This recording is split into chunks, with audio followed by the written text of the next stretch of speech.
Welcome to the Sleeping Barber podcast.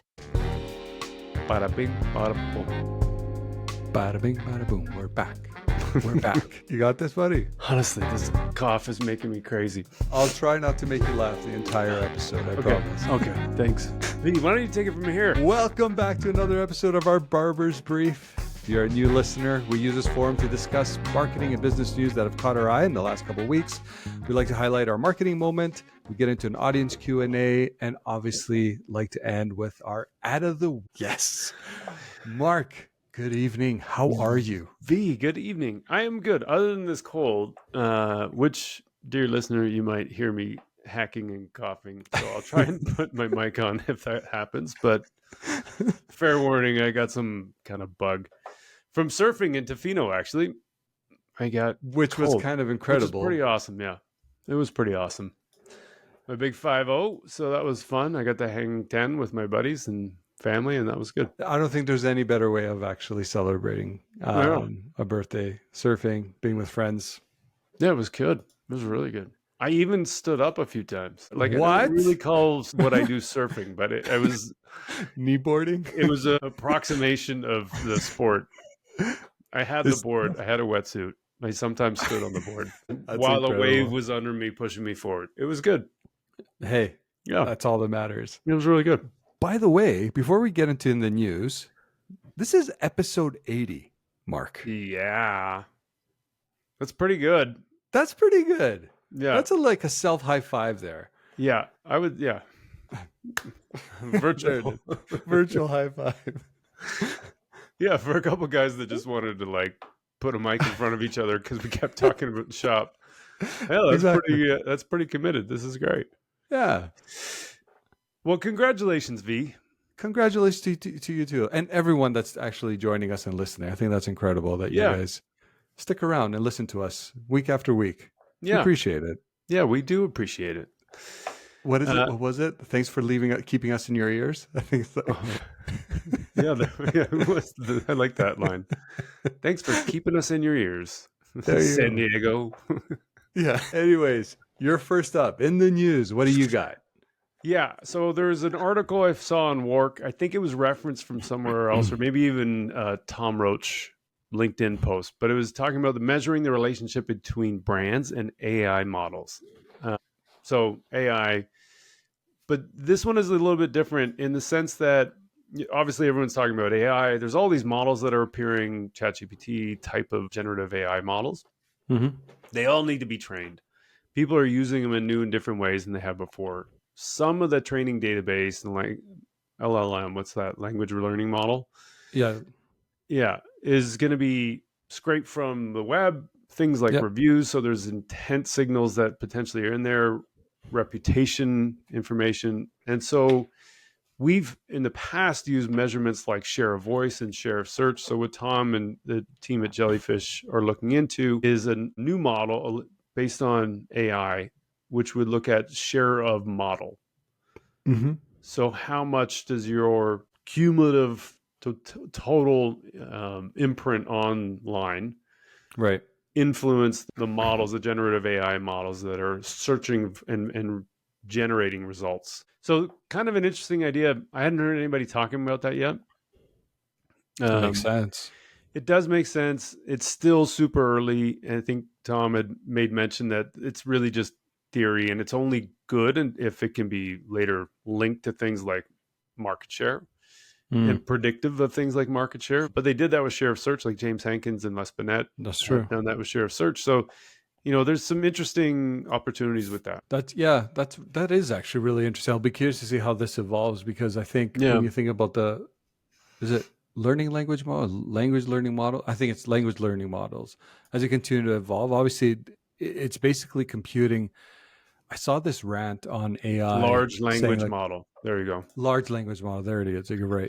That it's like, we got to stop calling it AI because it's not AI. It's not thinking for itself. What it's doing, it's querying in really heightened speeds, if you will, that are then portrayed back in some language model that allows us to kind of like interact with it. But it's not AI specifically. But anyways, regardless, it is going to be interesting how that continues to evolve and those tools are getting informed, and where is that information coming from? Yeah, totally. What do you got? Okay, I want your opinion on this one. Read it, and I don't think I buy it. Remember we were talking about the bullshit meter? I think it was yours is going off. mine was going off a little bit. So the title is Why Marketers Keep Refreshing Brands Instead of Betting on Splashy Ads. This was in Marketing Dive, was an opinion piece that was done. And basically the TLDR, if you will, is marketers are increasingly favoring brand refreshes and repositions over splashy advertising campaigns to adapt to the evolving consumer needs to drive sustained growth. So that was the first thing that for me kind of stood out. It's like, okay, we've talked to a few people my about bullshit this. meter's going off. Yeah. Right. So I'm like, I don't think this is it. But anyways, I was indulged, so I continued reading. So they talked about like Kraft, Heinz, digital first companies like Wayfair are prioritizing those brand refreshes over repositions because they're seen as a crucial way of investing on brand building after a focus on performance marketing. So if we're thinking about a lot of these organizations that maybe over-index on performance marketing, they feel that now it's all about us having to go back to the storytelling, go back to the creative side, and then doing so by refreshing your brand or relaunching your brand. Bullshit meter still ringing loud here for me. There should be a siren for bullshit meters of some kind. We should get an air horn or a siren. Maybe you're right. Yeah, totally. I think that's right. Yeah. That could be a good segment, actually. Anyways, the second one, so they talked about, like, again, despite the popularity of performance marketing, 36% of marketers plan to increase investment in brand marketing this year. Okay. Fair. Makes sense. There was an insight that they shared in this article that said, like, the trend towards rebranding signals a broader industry shift back to foundational brand building activities. Again, I'm like, I don't think if rebranding actually signals anything more than just you want to change a look and feel of something. Yeah. I don't know what they mean by rebranding, and maybe that's part of the nuance of the article. Like, that's fair. It's dangerous to rebrand. I think Ella had that great point in the last conversation that we published with her. Ella Ward, wicked smart. You should listen to that. Wicked smart. Yeah. And there was a part in there where she was talking about your brand book and how most companies have one, but rarely do they have measurements for the strength of their brand elements. And so, really important and really great opportunity to do the work on, this word research kept coming up. Right? Yeah, so weird. I got to look into. I know. Whatever that meant. Anyway, figure out what the metrics are on your awareness level of the different brand assets. Yeah. To me, that's kind of cornerstone to any conversation I have going forward around. I agree.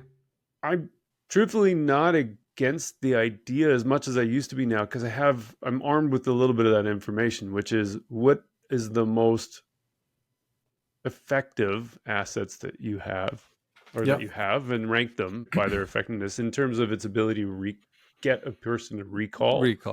Yep. Yeah, the product or the category. And if it's 0, then go ahead and refresh it. Yeah. But it's not about like a full-on swap of all assets in your database, because there's probably value in on some version of them. I'm with you on that. And maybe the term rebrand is being used very loosely here. Is it a logo change? Is it like updating the colors of your brand or whatever? Or is it fundamentally going from, let's just say, moving more to lifestyle communication, storytelling, versus maybe you had a brand mascot or something? Yeah.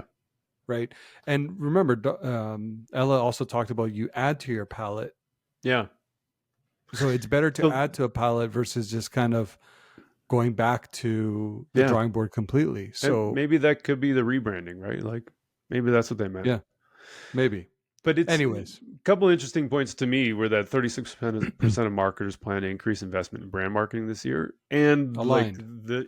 Totally makes a lot of sense based on everything we've been talking about and all the people we've been talking to. Exactly. And then a shift away from performance marketing, super interesting, like for a whole bunch of reasons, because maybe it's not the panacea that we all thought it was. Well, that's about as high as my voice goes, by the way. I'm reading this book right now just on like the black box that is advertising, and we're left to trust the machines a lot more than maybe we should be. And anyways, that's a whole, maybe we'll do a segment on that, but it's really interesting. Yeah, totally. Really interesting. All right, I got one for next? you. Yeah. What's up? A little bit old, January 2023, but you and I were just doing a post-pod for Cone Piles.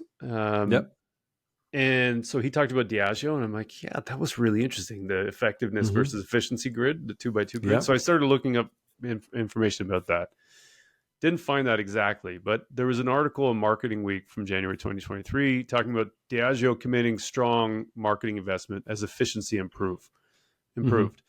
So Diageo is the owner, manager, parent company of Guinness, Bailey's, Johnny Walker, those kinds of brands. In the second half of 2022, they increased their marketing investment by 6.8%. So it was up 1.6 billion Great British pounds in the second half of the year.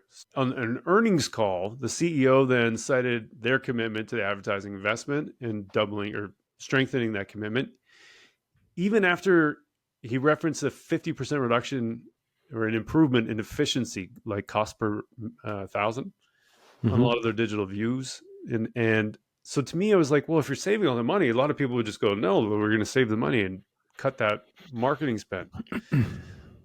But they're not. And so it was fascinating to me because he talks about the marketing investment is going to grow ahead of sales growth. Yeah. And their goal is to get a deep understanding of customers so they can increase the premiumization of their portfolio and support strategic pricing. So I just thought it was interesting hearing a counterpoint coming from a CEO, rather when we always talk about, cut. But these guys are talking about invest. Spend. And it's not just about volume. It's not just a revenue thing. They're looking specifically at the product portfolio mix and the premiumness of that portfolio, as well as the strategic pricing, managing the pricing margins and that kind of thing within the product line. So that was really interesting because it's like they're a really well-run machine, and they talk about, we were talking about effectiveness versus efficiency. And so, seeing that you can do both and there's a reason to do both is kind of interesting to me. I agree. That's a great, I think Diageo comes up in a lot of conversations in marketing circles, just in like the way they work and things to that effect. And it's good to see some of this literature that comes up from time to time that just highlights where investments can make sense. I think like you said, we just did the post-pod for Professor Powell, and I think you reiterated that if you reduce your price by 10%, you can stand to grow your sales by 5 to 10%? I think it was. Oh, you put me on the spot. I'm gonna get it mixed up. Yeah, but there are standards. Of like, if you cut price, you can expect to get an increase in sales revenue by X%, and then there's standards for if you double your budget, how much you would get. I think that might be the one for 5 to 10%. Exactly. But anyways, like for me, it's like you can achieve the same almost by doing two different things, but the one could actually help grow future growth as well, right? Yeah. And that's where I think this one really plays into that notion as well, really well. Yeah. Yeah. Totally. Good. I like that one. Good job. Yeah. Thanks. No problem. You too. What do you got next? Wait, hold on to your hat. Here it comes. Well, hold on to your hat, Mark. Omnicom Media Group strikes a deal with top marketing research firm or research body. Can you guess which research firm Omnicom is partnering with? I cannot. I was so excited, but no, I can't think of one. The Ehrenberg and Bass Institute. Yes. We're obviously here. We're big fans of the Institute. And when I came across this in more about advertising, I was a part of me. I'm like, there we go. Media agencies are getting it. Like you're bringing in the big think tanks, the ones that can actually look at evidence-based marketing. And now how can you apply it from a media lens? I love this partnership as long as it doesn't just stay there. Like make sure you're bringing that to your clients. Make sure you're helping educate CMOs, CEOs, etc. So I love this look. I really do, for the media agency to partnering with an institute like that. Let me see, I had a couple notes here just quickly. So the sponsorship aims to provide OMG agencies exclusive access to advanced research and knowledge, fostering competitive advantage, obviously, for their clients.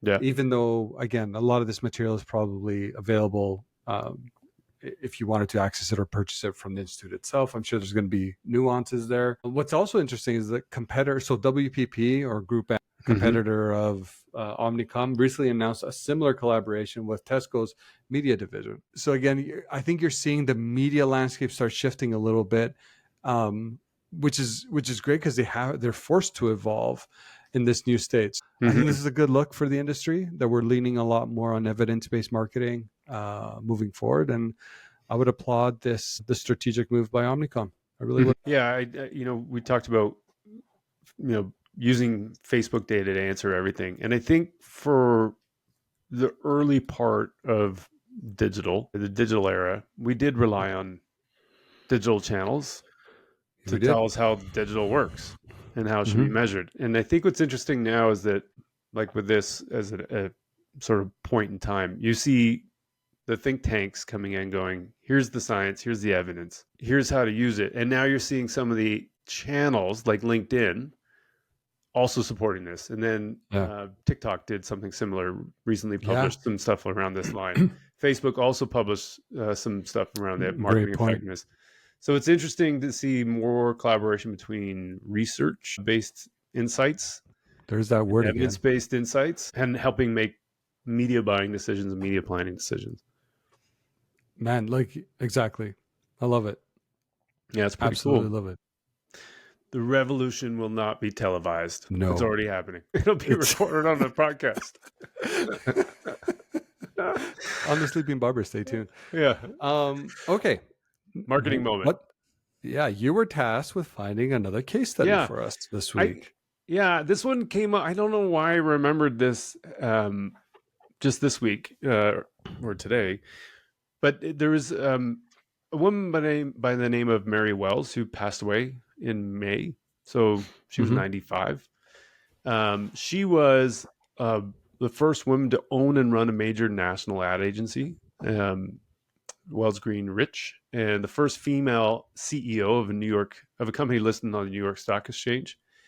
Anyway, back in the day, she was working as an account executive. I believe this is accurate. I was stitching together a whole bunch of articles to try and put this together, but I think she was an account executive at Alka-Seltzer, at a company called Tinker and Partners, who was the agency of record for Alka-Seltzer. So in the 60s, Alka-Seltzer, everyone probably knows of it, for indigestion. It was suffering from poor reputation, especially with younger buyers who associated the product with, older people and overindulgence. And so they needed a new strategy to revitalize sales. They bring on Tinker and Partners, and Mary had heard of some research and heard of one of the employees saying, well, I took 2 pills and it was better than one. And then there was some independent research they had done with some physicians, I think, who had confirmed that, it worked better. And so she came up with the campaign, Plop, Plop, Fizz, Fizz. And they built it into a jingle. And it was one of the first, and then it became a TV campaign, but it was one of the first times that they used a campaign to indicate how to administer a product. So like That's the crazy. Plop, Plop was actually 2 plops. Dropping. Right? Yeah. And there was it going into the water and then it would dissolve and you take it. And so before that, they didn't really emphasize that. What they had done was saying, focused on speed of relief, and their tagline was something like, no matter what shape your stomach is in, Alka-Seltzer can do the job. And so sales, the result was sales nearly doubled overnight. Mary went on to start her own thing, and it was the same person that came up with the I Love New York campaign slogan. Did some really cool stuff, but it was just, to me, one of those things I thought it was worthwhile highlighting her and her work, even though it's a month late. But it was an interesting thing because it's, sounds so silly when you say Plop, Plop, Fizz, Fizz, but sales almost doubled, right? Instantly. You won't forget that. Yeah, and it's catchy and it's a jingle, talking about distinctive brand assets, like a jingle is Yeah. the thing. So yeah, it's interesting to me to see like giving some direction to consumers on what to do in a fun way and in the product and use, and all those things that matter when it comes to recall can translate into sale. I'm racking my brain right now if there's any other examples where within, say, something like that, it's showing you how to use it specifically, like plop plop fizz fizz. I think it's very like, Oh, what a relief it is, V. right. But like, what, I can't think of another product that really does this. I was Kit Kat break came to mind when you're breaking it. Maybe Yeah, take a break, maybe. But like, I don't. Oreo. It's a tough one. I could or have another right Corona now. and lime. That might be another one. Okay, never mind. Maybe It's there's a kind of lot like, more. yeah, like a kind of the ritual component of the That's product, true. Yeah. maybe. Yeah. That's a good point. That's true. But no, you're right. Like, I mean, there's not, especially when it comes to things like Ozempic, you see them going, Ozempic, but Yeah. they can't say anything because it's, pharmaceuticals and you're not allowed to make claims. That's so true. That's Yeah. so true. Ask your doctor. I'm going to That's ask my right for doctor you. what the ad of the week is, V. Well, Dr. V here has one for you, and I think you're going to like this. Well, let's hear So remember CeraVe? it. Yeah. That's so good, right? Yeah. Well, they're back. Well, nice. They're back. I don't know if you got a chance to see I this. didn't yet. No. Okay, so CeraVe launches a dramatic new campaign. I think it was on 15th for its hydrating facial cleanser. Now, I can't wait to watch this. dude, I'm telling you, it's really good. Uh, Featuring video content, influencer marketing, and a mobile tour focused on skincare education, as shared with Marketing Dive. It's where I found this. Now, the campaign includes a 2-minute cleanse like a derm, starring actress. I'm going to butcher this name, but I'm going to say Sakshiti Gomez. I don't even know if that's even remotely close. I don't Anyways, the storyline is full of soap opera cliches like overreacting, frosted lenses, and doppelgangers, revolving around a family whose CeraVe had been replaced by bar soap. Nobody wants this bar soap. It's got to be CeraVe.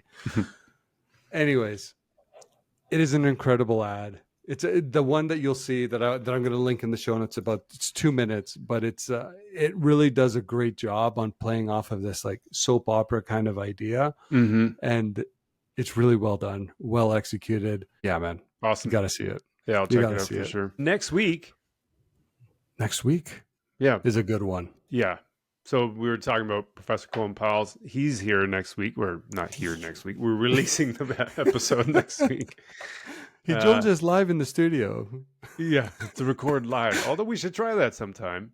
We should try that sometime. It could be good. Anyway, yeah, he's fantastic. It's like an episode totally worth listening to. Yeah, he's amazing. So that's what's next week. That's exciting stuff. Yeah. That's exciting. Yep. And I'm going to go chase profitability. I don't know if you've got any other plans, but I think it's on my way to work. I just passed by. I'm just going to make sure I jump in just like I would for like a donut from Tim Hortons. Drop into the profitability store. Oh, check myself in. Yeah. But yeah. I do plan to walk by it today. Yeah. Well, that's a good idea. Here it comes. Here comes the mute. Well, there you go. Well, everybody, thanks again for tuning in another episode of the Barber's Brief. As Mark is coughing up a lung. You got this, buddy? Okay, thanks, buddy. There it is. I got you. Okay. I got you. Have a great night, man. You too. Take it easy. All right. Bye. Bye.